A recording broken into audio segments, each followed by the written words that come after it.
Thank you, Mr. Chairman. It really was an epic failure, Federal and State government. I take issue with what you said, Mr. Harrell. I don't think it was your failure. I think it was at higher levels. And, you know, the sad thing about it is in Louisiana, we do recovery really well because we have so much experience with it. I mean, sadly, as you noted, just in your administration, Governor, there's been a series of tragedies and disasters. But the reason we do recovery well in Louisiana is not because of the Federal or State government. It's because of our people, because they're very resourceful. They're survivors. Communities work together, neighbors band together, citizens go into action. They know what to do. They take care of one another, often in spite of the government, not because of it. Governor, in January you described the shelter-at-home program as being very successful. And there's been a lot of discussion about this today, and you gentlemen have taken some heat.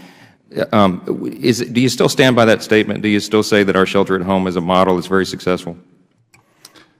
I believe that it served its purpose by and large, and it's successful in the sense that in, I think it was a little over 3 months, the shelter-at-home program was stood up, and actually 10,000 homes in just a little over 3 months actually received those repairs to make their homes safe, habitable, and secure so people could go back home. That was the only option we had then. And by the way, if a similar disaster hits us today, it's the only option we have today, because you don't have the TSA available in terms of motels and hotels. The rental assistance isn't available because you don't have the units there, the capacity, and MHUs are too slow coming and actually cost too much. But if you look at the fact that 3,000 families were in hotels, we paid $46 million for that, and we actually got 11,000 homes done under shelter at home. And the most important thing was those individuals were able to stay in their communities where they live and work, so that businesses had employees and customers, schools had students and teachers, churches had parishioners on Sunday. And so given the concerns that we had, I would say that it was largely successful. Certainly not perfect. We would much rather have engaged in much better repairs in terms of not being limited to temporary repairs, for example. Well, and part of the purpose of this exercise is so that we can all learn by the mistakes and make improvements. So, heaven forbid something of this scale happens again, we can do it better. So, you know, I don't know that everybody agrees with the assessment, Governor, and I'm basing this in part on this past December. You know, the state surveyed over 2,000 people that were involved, about a fifth of the homeowners that were using the shelter-at-home program. And the Advocate had a report that said 46% of them, almost half, said they'd not returned home at that point, and they were citing shoddy repairs and questionable living conditions. So, I mean, I know that there's been some improvement since that time, but still, I think we've got a real perception problem, and I'm not sure how to overcome that. There's also numerous reports of infamous overbilling for services and products and even charges for work that was never done.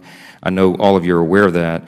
My question is, and my real concern always is about good stewardship of taxpayer dollars and wise use of that and eliminating fraud, waste, and abuse. So apparently there's a lot of fraud involved in this. What happens if the state receives a complaint about fraud of that magnitude? You know, for example, billing for charges that were never provided, services. Well, at that point in time, if the state receives that information, we would call in AECOM, find out the specific contractor that engaged in the repairs on that particular home, look at the scope of work that was authorized, the scope of work that was done, and the inspection, the final inspection, to see if it matched up and if the work was truly performed.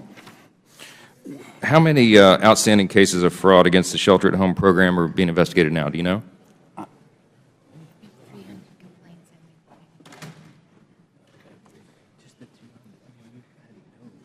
Any outstanding? No outstanding. As far as we know, there are no outstanding allegations of fraud against the